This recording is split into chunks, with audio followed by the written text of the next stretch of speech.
What is up, guys? Skyler here. Today we're doing Frederick Douglass versus Thomas Jefferson. A perfect battle, in my opinion. These are two perfect characters to battle it out. Before I get into it, I want to say, come to the Discord down below. We're doing a Discord Minecraft server, so if you want to join that, feel free. And yeah, there'll be the first description, the link down below. Okay, usually I do research on the battles beforehand. I don't look at the lyrics or anything like that, but what I will do is research on the characters themselves. I did none with Frederick Douglass and Thomas Jefferson just because I feel pretty confident about that. But if I miss any bars, let me know. Just in case. Just in case. I'm excited for this battle. When in the course of human events, it becomes necessary for a battle to commence. They can plow. I hit them with the illness of my quill. I'm endowed with certain unalienable skills. Okay, the unalienable rights type thing, and then he had a DOI reference at the beginning, with the whole, where's it at? The Declaration of Independence reference when it says, when it comes to the course of human events, a battle will commence. It's skewed differently in the Declaration of Independence, but that's the reference. And these are two. Before I go into more, I really like this because Thomas Jefferson fought to be free with the American Revolution. Frederick Douglass fought to be free as well. These are two people that fought to be free and for freedom in two different ways. So I love it. This is going to be a great battle, I can already tell.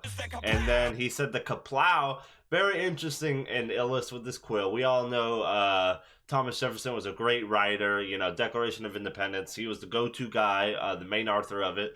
But kaplow, I'm not sure. Thomas Jefferson did invent quite a few things, and he invented a plow. I don't remember the exact name of it, but I don't know if it had a K in the name, but it was a plow, so I wonder if that's the reference there. But yeah, let's get back into it. I really like the beat. It sounds like an old, march, an old battle march of the old days and things like that. Sounds like Yankee Doodle. It becomes necessary for a battle to commence. They can plow. I hit them with the illness of my quill. I'm endowed with certain unalienable skills. Let me run down my resume, will ya? Set up a little place called the United States. Sound familiar? Tell King George he could eat a fat dick. When it comes to declarations, I'm the first draft pick. Yeah, that's true. So kings and pirates beware. I'm so down with revolutions, I invented the swivel chair. Many volumes of my shelves, it's true, but I've yet to read the 3 books you wrote about. You looking like a slug in a 3-piece suit. Come back from Paris to battle Pepe Le Pew. First secretary is Dude, I love his flow. Okay, before Frederick Douglass gets into it, dude, that was nice. So his flow, the reason why I didn't pause it there is because I really just wanted to go into it. His flow was nice. Battle Pepe Le Pew, which is the Looney Tunes skunk, and that's a reference to Frederick Douglass's stripe right there, his little white mark within his hair. But yeah, it was very interesting. That wasn't a Frederick Douglass's style, like hairstyle, was very uncommon for people, for most people, especially with the stripe right there. So very cool stuff. And then, but he said you look like a skunk because a skunk has that. And then the Pepe Le Pew. And during the American Revolution, Thomas Jefferson did go to France. He was kind of tasked with getting the French involved in the American Revolution. So yeah, that was the reference there. And then I have Thomas Jefferson was a very intelligent person, wrote a lot of things, read many things, but I've yet to read the 3 books about you because Frederick Douglass only wrote I think it was only 3 books, and they're all autobiographies. But Frederick Douglass's story is very interesting and very important. And then I'm so down revolutions, I invented the swivel chair, which is true. Thomas Jefferson did invent the swivel chair, but swivel chairs revolve revolution. So I like that. And of course, the American Revolution. Good references, all topple any tyrant, first draft pick. Dude, that was amazing. That was amazing. And then the whole rights of citizens too. I really, even though it's pretty it seems pretty modern, dude, I really like this background. Like, this background is sick. I guess we're at Jefferson's estate.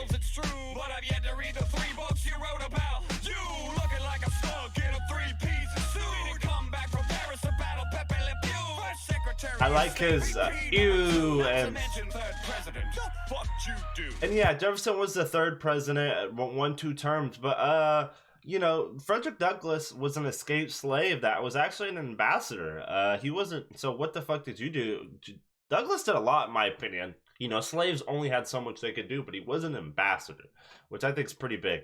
But yeah, let's see how he starts this off. You finished? Oh, I love the beat switch already.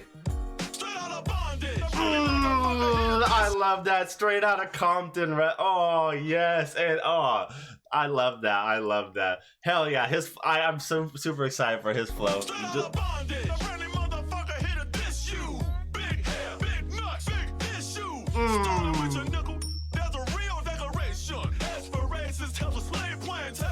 Talk to him.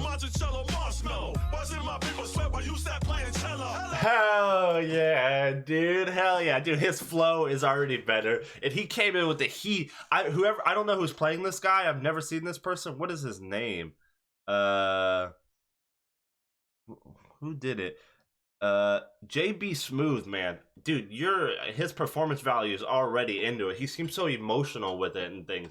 I love it. I love it. You know, with all of his force within this voice, it reminds me of the Lance Armstrong battle, who Epic Lloyd in that one. Like his voice, Babe Ruth, and the emotion behind it was amazing. This is what it reminds me of right here. And then he talks about, so the nickel, as you can see on the back of the nickel, that's Thomas Jefferson, but the back of the nickel is his plantation. And you know, Thomas Jefferson had a ton of slaves. Although he was against slavery, he kept the slaves. He kept lots of slaves, and he was one of the biggest plantations at the time. So, you know, it's very hypocritical, and I love it. Heads for the races, dude.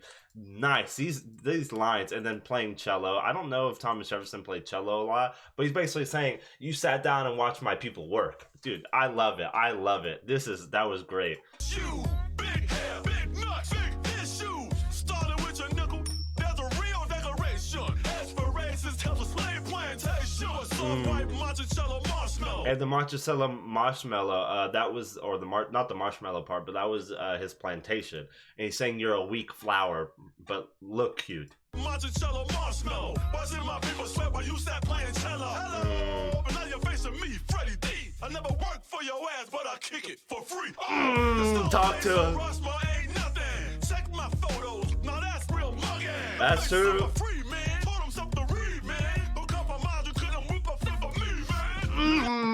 Dude, he's killing him right here. The 3/5 compromise is a reference to the couldn't whip a fifth of me, man. 3/5 compromise. Hard. Dude, his flow and his cadence and all of it is amazing. This guy is perfect for this role.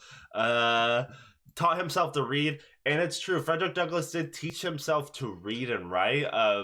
But the slave, Frederick Douglass escaped, but while he was a slave as a kid, the slave master's wife actually taught him the alphabet and a couple words and things like that. And that's where Frederick Douglass really got his start. And you know, what's crazy after that is eventually the slave master figured out that what was happening with Frederick Douglass, that his wife was teaching Frederick Douglass to read. And it was such a big deal because the white people believe that, you know, really the African Americans couldn't live by themselves. They couldn't be independent. So with them not being able to read, which made that true to a sense, they couldn't read or write. They weren't literate at all because they weren't taught, and that reinforced that they couldn't really be independent. But Frederick Douglass was a big definitely a show that was not the case. And although Thomas Jefferson didn't believe in or was against slavery, you know, he did abolish the slave trade, especially to Virginia. But you know, it's just still so hard. And then real mean mug. And Frederick Douglass was very popular, and there was a lot of pictures of him, and he was always stone faced. nice. And you know, his face. So you want to talk about a stone face, but Thomas Jefferson's on the, you know, the Mount Rushmore with a stone face. I like that. I like that. That was hard. But kick it for free. I'll never work for your ass. That was hard. But I kick it for free. Oh, your stone face on Rushmore ain't nothing. Check my photos. Now that's real mugging. The face of a free man. Told him something to read, man. Don't compromise. You couldn't whip a flip of me, man. Self-evident truth of your own. You let freedom ring, but never picked up the phone. Let freedom ring, you know, because Thomas Jefferson had the opportunity. You know, the Declaration of Independence, it was kind of skewed a little bit, and it was up to interpretation when it comes to the for slaves. They purposely left it out, and one of the reasons why Thomas Jefferson was against, or one of the reasons why he wasn't involved in the Declaration of Independence, because at the time, and even, you know, the Civil War proves it, America was still so fragile. He didn't want to, you know, a lot of these anti-slavery people didn't want to abolish slavery fully because they would have thought it would have broke up America because it was so fragile, which is true. So, you know, freedom, the Liberty Bell too, but freedom ring, you didn't pick up the phone because he had the chance. That was rough. Dude, you got to come with the Thomas Jefferson because Frederick Douglass just killed your ass. Dude, that was one of my favorite verses ever. You let freedom ring, but never picked up the phone. Oh, Frederick, I've never heard a verse I dug less. Alright, I admit it, I confess. I participated in a broken system that I hated, but I needed. It is true, he did dislike it. And the words I used were hideous blot to describe the slave trade and the pain it hath brought. And I fought to stop the trade of new slaves in Virginia when I ran the whole state and still made it home for dinner. So forgive me, I was busy, man, I had a lot to do, but we did it. You're free now, so we cool? This ain't Louisiana. Oh no, that was such a weak verse. He backpedaled. You gotta go strong on him. Damn, he just admitted. You don't admit to being wrong in a rap battle. You just lost, dude. Frederick Douglass could say nothing. You just lost a battle. Thomas Jefferson, what the fuck are you doing? But, you know, there's not a whole lot to break down. You know, Thomas Jefferson was against the slave trade, did try to abolish he did abolish the slave trade itself, and really tried to prevent it, but it just grew, and he couldn't do much about it. And he talked about him, you know, holding office in Virginia and things like that. Really, not really a whole lot to break down there. Not really a whole lot to break down there. All right, Frederick Douglass, just murder him, bury him. I ain't buying it. You talking about freedom, but you ain't applying shit. Talk to him. You found an absentee father. You had some babies with his slave mama and never even bothered. I didn't like that flow right there. He kind of tried to do too much with that whole right here. Absentee father. You had 6 babies with his slave mama and never even. That was too much to do, but it kind of ruined the flow. But that he is talking shit. And some true shit, you know, absentee father, that could be in 2 lines or 2 different meanings. One, because, like you said, you had 6 babies with your slave mama, and he didn't even claim them. He actually, he still enslaved the mom, which is crazy. He never got her freedom, never set her free. He did free 5 of the kids, not all the kids, but most of them. And the crazy part, you know, absentee father, he wasn't there for him. So absentee father there, and during the American Revolution, like I said before, Thomas Jefferson was tasked with the responsibility of getting the French involved. So he wasn't even in America for the American Revolution. He was safe in France. So oof. But you know, in Louisiana Purchase, I ain't buying shit and I ain't applying shit. I like that. Applying shit. So no, we ain't cool. You found an absentee father. You had 6 babies with his slave mama and never even bothered to free you when you died on the 4th of July. It's a very important holiday. But what the fuck does it mean to this guy? Talk to him, dude. So what the fuck does it mean to this guy? So Thomas Jefferson did die on the 4th of July. You know how weird that is.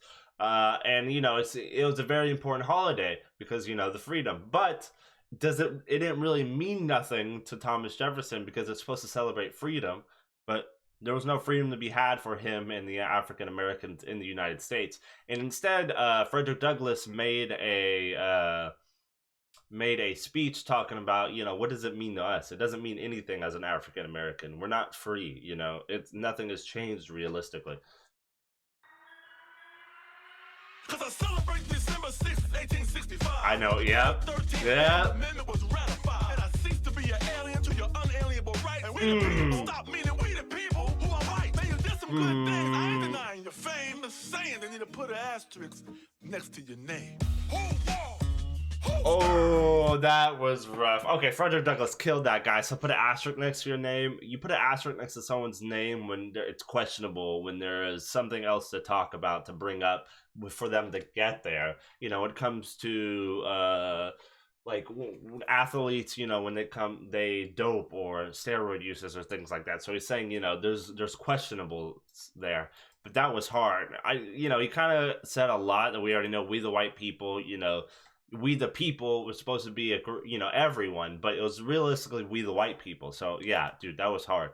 And alienable to unalienable rights, the 13th Amendment, dude, hard stuff, dude. Frederick Douglass killed this guy. Okay, I appreciate all the people who are watching my videos and supporting them. Leave a like down, or leave a like and a comment down below what you guys want to see next, and check out the Discord and join our Minecraft server. I'll see you guys next time. Bye. Oh, what? I fucked up. I didn't do my outro. It's not working. Get dropped like a pair of Yeezys with a 9 for the most cash. Happiness is money on my mind, fucking Prozac. Funny how the haters I reside where they hoes at. All my dick they be calling in my balls, man. All that effort in the girl that even call back on that first. It ain't surprising if it don't last. Smoke that double, never passing, they can hold that. I'm in the future, they consumed by their whole